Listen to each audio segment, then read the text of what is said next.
Bonjour à toutes et à tous. 4 minutes pour présenter cet ouvrage. Il s'intitule Dieu bénisse l'Amérique, la religion de la Maison Blanche. Il est paru aux éditions du Seuil en 2004. Ce livre de 288 pages a pour objectif d'apporter des éléments d'analyse à l'aide d'une mise en perspective historique pour mieux démêler les idées et fantasmes qui circulent sur les relations entre religion et politique aux États-Unis. Il est paru un an après l'invasion de l'Irak sur décision du président George Bush Jr. et 3 ans après les attentats du 11 septembre 2001 contre le World Trade Center. Autant dire que le contexte est passionnel, et qu'il importe d'autant plus d'aller au-delà des rhétoriques de croisade ou de dénonciation pour comprendre les logiques qui sont à l'œuvre, à la croisée du christianisme, des États-Unis, des évangéliques, de la religion civile et de la tentation de la religion politique. Qu'est-ce qui se cache derrière l'expression God bless America, Dieu bénisse l'Amérique, largement utilisée par les politiques? Il était prévu au départ que le titre de l'ouvrage porte un point d'interrogation, pour justement marquer un questionnement. Alors qu'en France, on ne mélange pas en principe religion et politique, les niveaux s'entremêlent aux États-Unis.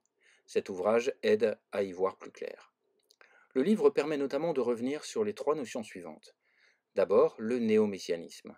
C'est l'idée selon laquelle le messianisme traditionnel, qui voit dans l'Amérique le bras séculier de Dieu, a évolué graduellement vers une forme sécularisée, dans laquelle le Messie et la divinité immanente, désormais, c'est l'Amérique elle-même. Une large part de ce livre développe cette hypothèse. Seconde notion, le postmillénarisme, et plus globalement le millénarisme.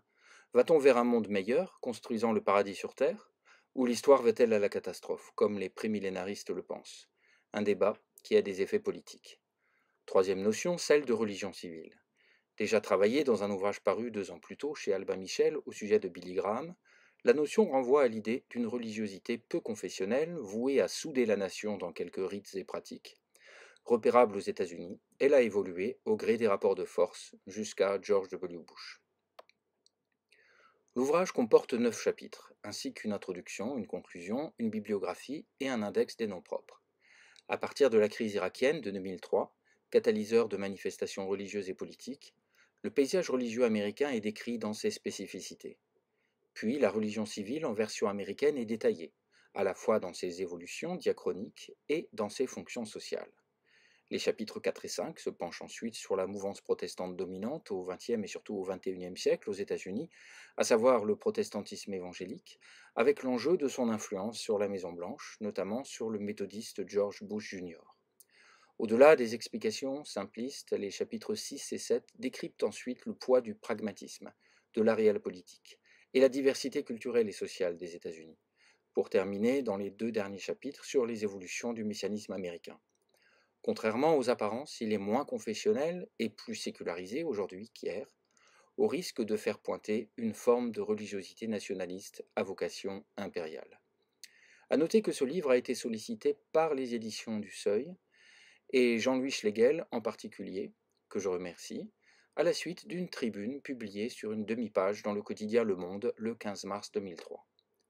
Feuilleter le livre, c'est entrer non pas dans une thèse bouclée, mais dans une réflexion où les outils et les sources sont discutés, posés sur la table, proposés à la sagacité du lecteur, comme au début du chapitre 9. On y amorce une analyse qui avait en 2004 une portée fortement hypothétique, y compris dans la conclusion, aux pages 256 et 257 par exemple, mais cette portée conjecturale semble s'être confirmée près de 20 ans plus tard avec le Trumpisme, religiosité nationaliste de l'homme providentiel, qui cependant échoue à fédérer la nation. Mais ceci est une autre histoire. Les sources du livre s'appuient sur des séjours de terrain aux États-Unis et d'abondantes lectures présentées en bibliographie, en notes. La réception de l'ouvrage s'est faite tous azimuts, avec traduction du livre en polonais, en italien, invitation à présenter l'ouvrage au Liban, articles dans la presse généraliste, dans la presse scientifique. Le Monde des religions a consacré une double page au livre et Jacques Julliard, dans sa chronique du Nouvel Observateur, s'y est largement référé, entre autres. Et si cela donnait envie de lire ce livre, bonne découverte et vive la recherche!